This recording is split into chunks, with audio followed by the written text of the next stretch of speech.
top for us tonight, a delay and hiccups in the federal student aid application process is affecting students across the country and right here in the Coastal Bend. The free application for federal student aid, better known as FAFSA, still has students and universities in a waiting pattern as the deadline to accept which college they want to attend inches closer and the decision on whether they will receive that financial help.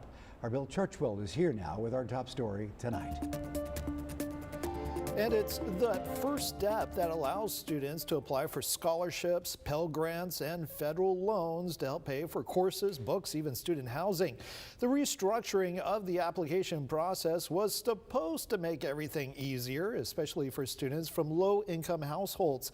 However, the rollout has been faced with delays.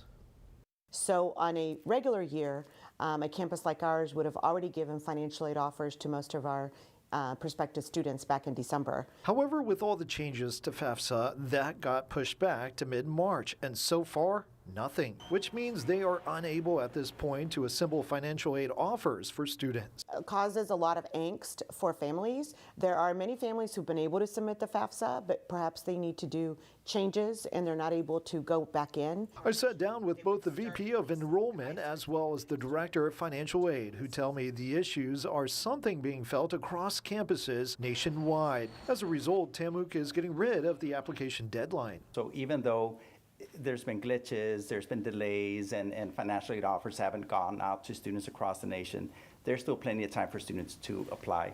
Dalia Garcia is a first-year student who agrees the process was easier with less questions. Still, she's also playing the waiting game. I'm always constantly checking, so if I see that it's not processed by the time school starts, then I know that I have to call the financial aid office and get everything situated. However, news of the delays could also be deterring other students from filling out the application at all. Nationally, we believe that we're about 45% down from the same number of students who would have submitted a FAFSA by this time last year. Even some of the top high schools that often have graduates go straight to Texas A&M Kingsville have still not filled out their applications. And what we found is that it was really a lot lower than some other areas in the state or even nationally. Which is why these financial aid experts are going out to high school campuses to walk students through the process. Raul's team went to Robstown High School, for example, and they were able to almost over double the number of FAFSAs that have been submitted in about a 10-day period. Texas A&M University Corpus Christi also hit by the delays. Anxiety builds up, and so they're afraid that they're going to miss out on that free aid. Cecilia De La Garza says they too have made changes to the deadline to accommodate students.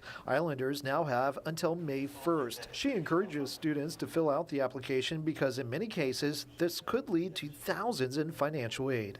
If you have not submitted a FAFSA as of yet, please do so. We do foresee with these changes that more of our students will become Pell Grant eligible.